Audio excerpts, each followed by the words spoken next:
যারা বাতের সরকার মৌলবী, যারা বদমাযহাব, এরা মন্ত্রী মিনিস্টারের পিছনে পিছনে ঘুরে। কিন্তু একমাত্র আহলুস সুন্নাত ওয়াল জামাত এমন একটা দল, আমরা দুনিয়ার কোন মন্ত্রী মিনিস্টারের পিছনে পিছনে আমরা ঘুরি না। আমাদেরকে দেখতে পাবে গৌসে পাকের দরবারে, গরিব নওয়াজের দরবারে, ইমাম বুখারীর দরবারে।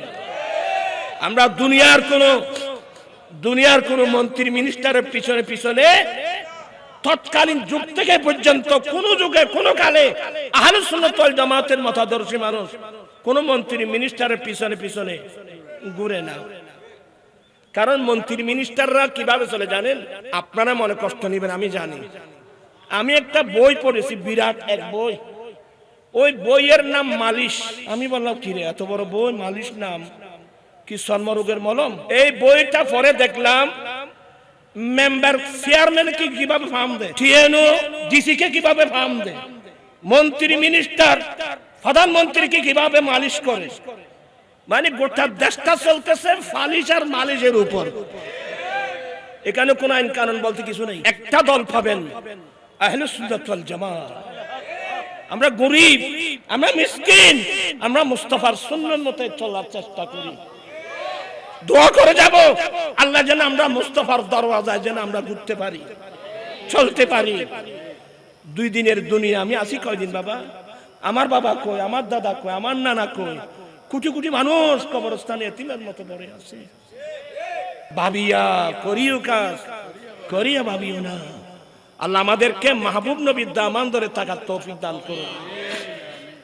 আচ্ছা, যে দেরি হয়ে যাচ্ছে আপনাদের কষ্ট হবে বাবা। বলতে চেয়েছিলাম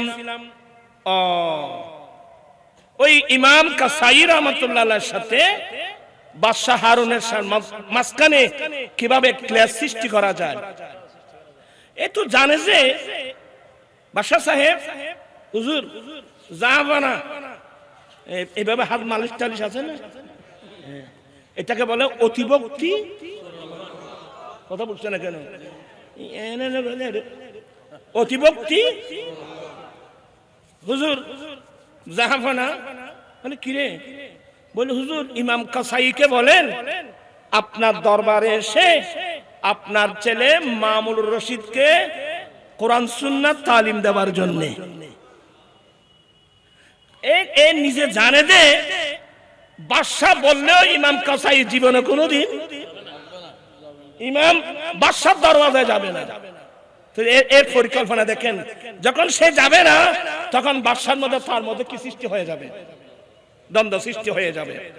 এলে বাদশা কতদিন আছে তো বাদশাহ হারুনুর রশিদ ইমাম কাসাইকে ডাকালেন, হুজুর আপনি দয়া করে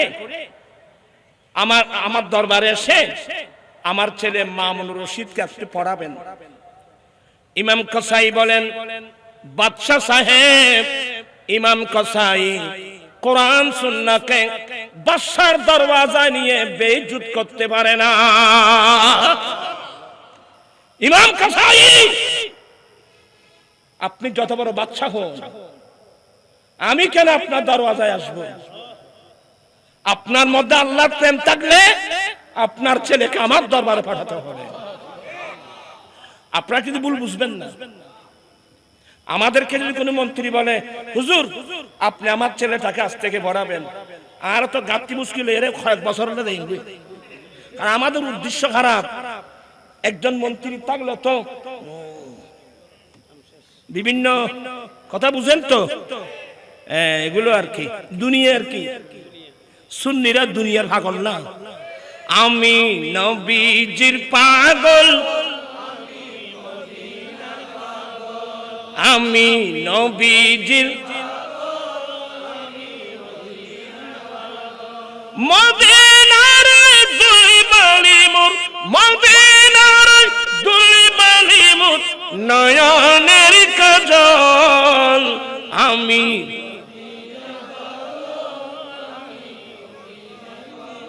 কি আপনারা কি জাগ্রত হয়েছেন?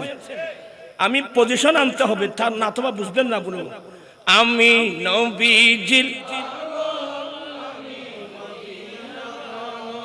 মদিনার দুই বালি মোর, মদিনার দুই বালি মোর নয়ন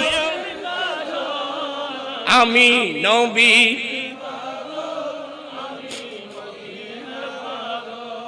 আমার জিকির নবী নবী, দু চোখে মদিনার ছবি। ঠিক কিনা রে বাবা?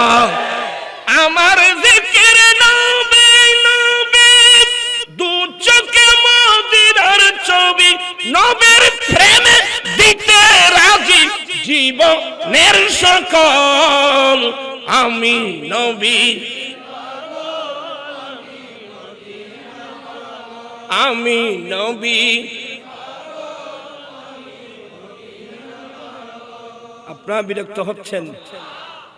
আমি বলতে চাচ্ছিলাম, ইমাম কাসাই বলেন, বাদশাহ সাহেব, ইমাম কাসাই বাদশার দরওয়াজায় কোরআন সুন্নাহকে বেইজ্জত করতে পারে না। আপনার মধ্যে আল্লাহ আল্লাহ রাসূলের প্রেম থাকলে আপনার ছেলেকে আমার দরবারে পাঠাবেন। আরে বাবা, আমার পানির পিপাসা লাগছে, ওখানে টিউবওয়েল আছে, কি টিউবওয়েল আমার কাছে আসবে না আমাকে যেতে হবে? এলাম অত সহজ না রে বাবা, জ্ঞান এত সহজ না। হুজুর, ওই লোকটা দেখতেছে কি বলেন, মনে মনে খুশি, কারণ ইমাম কাসাই কোনোদিন বাদশার দরবারে আসবে না। এর মনে করছে বাদশা রাগ করবে। বাদশা বলেন, হুজুর মঞ্জুর করলাম, আপনি আমি আপনার ছেলেকে আপনার দরবারে পাঠাবো। সে ফেল হয়ে গেল। আচ্ছা হুজুর, তাইলে একটা কাজ করবেন। কি? বলে আমার ছেলেটাকে পৃথকভাবে বসাতে হবে। আমার ছেলেটাকে অন্যান্য সাধারণ ছেলেদের সঙ্গে বসাতে পারবেন না, আমার ছেলেকে আলাদাভাবে বসাতে হবে। এখন এই সিস্টেম এখন আমাদের মধ্যে আছে না? এটার নাম কি?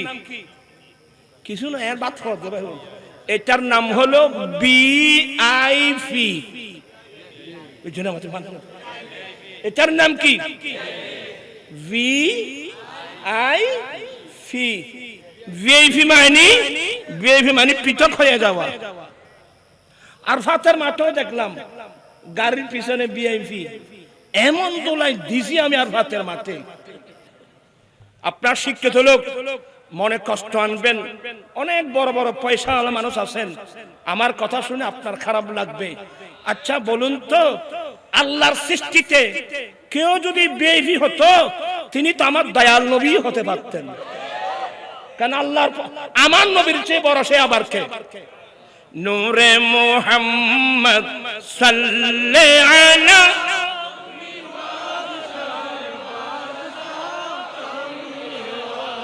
নূরে মুহাম্মদ সাল্লাল্লাহু আলা তুমি।